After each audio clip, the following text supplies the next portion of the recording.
Breaking news. Shri Sathya Sai జిల్లా కదిర్లో భారీ ప్రమాదం చోటు చేసుకుంది. ఏం జరిగిందేమో కానీ ఒక్కసారిగా భారీ పేలుడు సంభవించింది. ఘటనలో 4 దుర్మరణం పాలయ్యారు. చుట్టుపక్కల మరో 10 మందికి తీవ్ర గాయాలయ్యాయి. పేలుడు తీవ్రతతో పలు ఇళ్లు దెబ్బతిన్నాయి. గాయపడిన వారిని కదిరి ప్రభుత్వ ఆసుపత్రికి తరలించారు. క్షతగాత్రుల్లో కొంతమంది పరిస్థితి విషమంగా ఉన్నట్టుగా తెలుస్తోంది. ఘటనా స్థలానికి చేరుకున్న పోలీసులు, అగ్నిమాపక సిబ్బంది అక్కడ సహాయక చర్యలను ముమ్మరం చేశారు. పేలుడుకు కారణాలపై పోలీసులు దర్యాప్తు ప్రారంభించారు. పేలుడుకు డిటోనేటర్లే కారణమని పోలీసులు అనుమానం వ్యక్తం చేస్తున్నారు.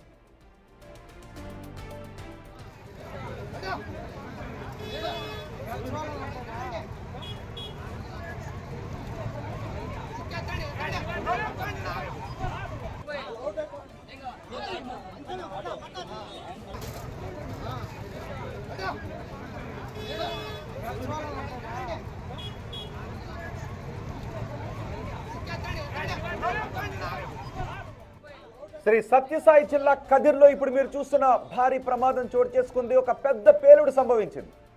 చూడండి ఒకసారి, అదిగో మొత్తం ఇంటి గోడలు ఏ విధంగా కూలిపోయాయో మీరు చూడొచ్చు. మొత్తం ఆ ఇల్లు ధ్వంసమైంది. అదొక చిన్న పోర్షన్ లాగా కనిపిస్తోంది. అందులో డిటోనేటర్లు ఉన్నట్టుగా అనుమానిస్తూ ఉన్నారు. ఈ పేలుడుకు కారణాలు ఏంటి అని పోలీసులు ఆరా తీస్తున్నారు. ఈ ప్రమాదంలో 4 చనిపోయారు. చుట్టుపక్కల ఉన్న మరో 10 మందికి గాయాలయ్యాయి.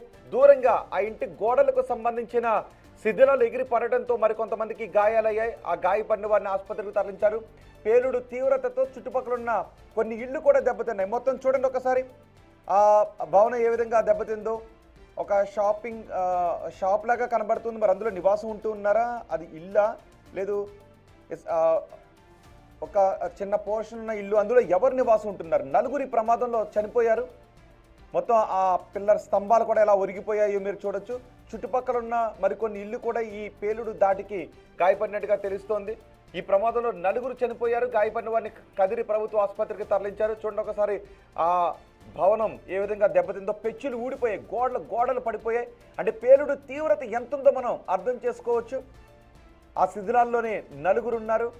మరికొంతమంది పరిస్థితి విషమంగా ఉంది. ఆ భవనం ఆ స్థాయిలో దెబ్బతింది అంటే లోపల చాలా బలమైన పేలుడు పదార్థాలు ఉన్నాయి.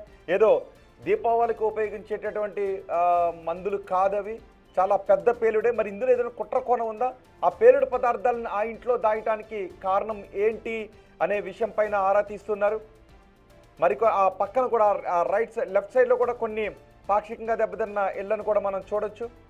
ఈ స్థాయిలో ఆ ఇల్లు దెబ్బతిన్నాయి అంటే పేలుడు పదార్థాల తీవ్రత ఏ విధంగా ఉందో అర్థం చేసుకోవచ్చు. భారీగా అక్కడికి జనాలు కూడా గుమిగూడి ఉన్నారు. పోలీసులు ఆ దెబ్బతిన్న భవనాన్ని తమ స్వాధీనంలోకి తీసుకున్నారు. ఏ పేలుడు పదార్థాల కారణంగా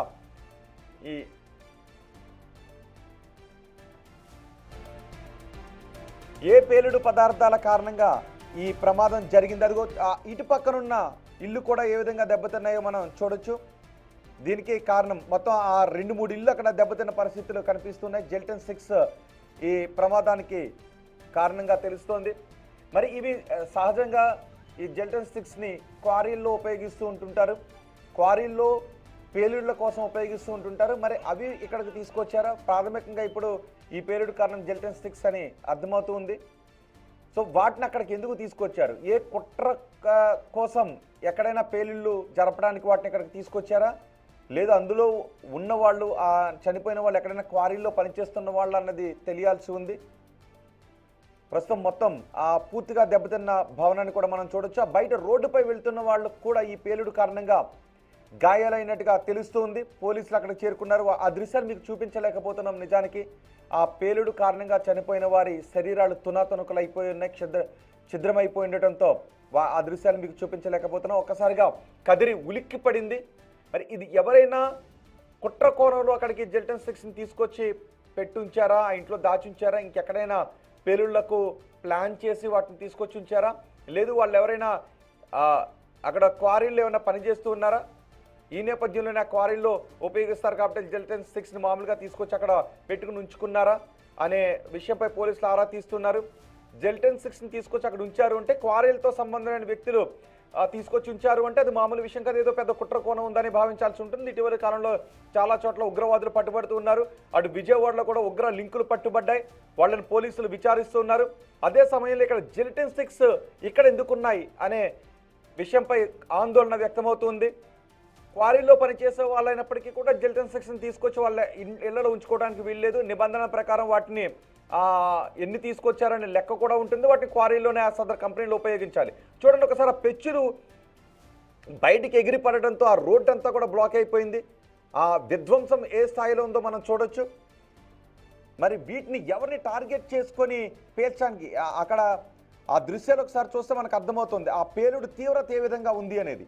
మొత్తం గోడలు కొన్ని మీటర్ల దూరం ఆ ఛిద్రాలు ఎగిరిపడ్డాయి. సహజంగా ఫస్ట్ ఈ ప్రమాదం జరిగిన తర్వాత చుట్టుపక్కల ఉన్నవారు ఏదో గ్యాస్ సిలిండర్ పేలిందేమో అని అనుకున్నారు. కానీ అది గ్యాస్ సిలిండర్ కాదు, అక్కడ పేలింది పేలుడు పదార్థాలు.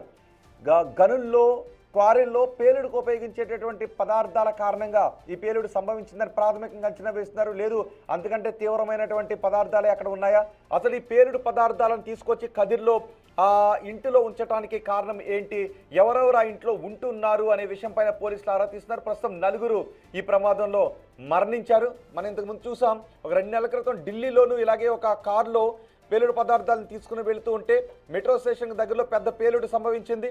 ఆ తర్వాత అడపాదడప ఉగ్రవాదులు పేలుడు పదార్థాలు దొరుకుతూనే ఉన్నాయి. మరోవైపు సాధారణ నాటు పద్ధతుల్లో పేలుళ్లకు పాల్పడాలని ఉగ్రవాదులు ప్లాన్ చేస్తున్నారు అనే విషయాలు కూడా బయటకు వచ్చాయి. మరోవైపు విజయవాడలో కొంతమంది ఉగ్రవాదులను పట్టుకుని వాళ్ళని విచారిస్తున్నారు. ఉగ్రవాదులతో సంబంధాలు ఉన్న వాళ్ళని సోషల్ మీడియాలో ఉగ్రవాదానికి సంబంధించిన పోస్టులు చేస్తున్న వారిని అదుపులోకి తీసుకుని విచారిస్తున్నారు. అదే సమయంలో కదిర్లో ఇప్పుడు పేలుడు సంభవించడం, పైగా అది జెల్టన్ 6 గనుల్లో ఉపయోగించేటటువంటి పేలుడు పదార్థాలకు ఆ రోడ్డు కూడా ఏ విధంగా దెబ్బతిందో మనం చూడొచ్చు. పెచ్చులు రోడ్డుపైకి ఏ విధంగా ఎగిరిపడ్డాయి మనం చూడొచ్చు. దీంతో ఒక్కసారిగా కదిరిలో ఒక భయాందోళన వాతావరణం కనిపిస్తోంది.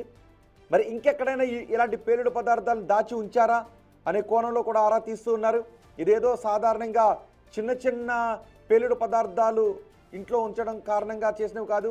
పైగా అదేదో క్రాకర్స్ తయారు చేసే దుకాణం కూడా కాదు. అది ఒక నివాసం ఉంటున్నటువంటి ప్రాంతం. అక్కడ ఈ పేలుడు పదార్థాలను ఎందుకు దాచి ఉంచారు, ఆ ఇంట్లో ఉంటున్నది ఎవరు అనే విషయంపై ప్రస్తుతం పోలీసులు ఆరా తీస్తున్నారు. బిగ్ టీవీ ప్రతినిధులు అక్కడికి చేరుకున్నారు. మీరు అక్కడ చూడొచ్చు కూడా ఆ చుట్టుపక్కల ఉన్న జనం అందరూ భయాందోళన గురై పరుగున అక్కడికి వచ్చారు. అప్పటికే రక్తపు మడుగులో కొంతమంది పడి ఉన్నారు. వాళ్ళందరినీ ఆ శిథిరాలను పక్కకు తీసి వాళ్ళని బయటకు తీస్తూ ఉంటే ఇక్కడ ఇంకొక ప్రమాదం కూడా. నిజానికి అలాంటి సందర్భంలో పేలుళ్ళు సంభవించినప్పుడు పరుగున అక్కడికి వెళితే ఇంకా ఏమైనా పేరుని జెల్టన్ 6 ఉంటే అవి మరోసారి పేలేటటువంటి అవకాశం కూడా ఉంటుంది. ఎలాంటి ప్రమాదాలు కూడా చోటు చేసుకుంటాయి.